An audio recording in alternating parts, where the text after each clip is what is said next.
Hello बच्चों, let's see this question. The question says that A and B appear for an interview for two vacancies. In the same post, the probability of A's selection is 1 by 6 and that of B's selection is 1 by 4. Find the probability that none is selected. तो चलिए solve करते हैं। Question में क्या given है? दो candidate हैं और वो दोनों कैंडिडेट एक कंपनी में दो वैकेंसीज के लिए इंटरव्यू के लिए जाते हैं एंड ए के सिलेक्शन की प्रोबेबिलिटी 1/6 है, बी के सिलेक्शन की प्रोबेबिलिटी 1/4 है और हमें फाइंड करना है कि दोनों में से कोई भी सेलेक्ट नहीं हो।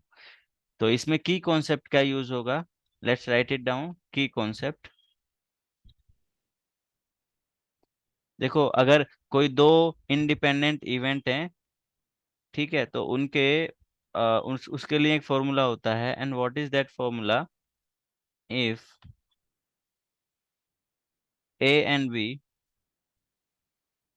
Are two independent event, independent event, तो हम बोल सकते हैं P A intersection B is equals to P A into P B.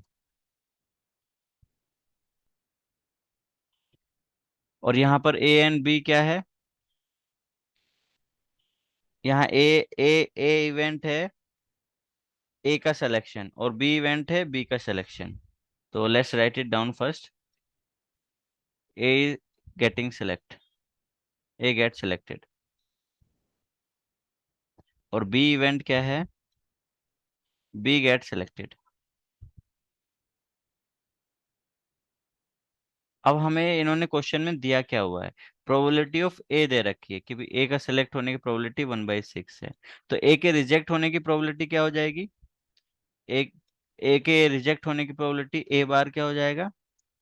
1 - 1/6 और दैट इज 5/6। ठीक है। अब प्रोबेबिलिटी ऑफ बी क्या हो जाएगा? क्वेश्चन में दिया हुआ है 1/4। तो प्रोबेबिलिटी ऑफ बी बार मतलब बी के रिजेक्शन की प्रोबेबिलिटी वो हो जाएगा 1 - सिलेक्शन होने की प्रोबेबिलिटी और सिलेक्शन होने की प्रोबेबिलिटी 1/4 है। तो दैट इज 3/4। हमें निकालना क्या है कि भाई इनमें से कोई भी सेलेक्ट ना होना चाहिए, कि भाई ए भी सेलेक्ट ना हो और बी भी सेलेक्ट ना हो एंड ए भी सेलेक्ट ना हो एंड बी भी सेलेक्ट नहीं हो। तो probability of A not selected and B not selected, दोनों कंडीशन एक साथ होनी चाहिए।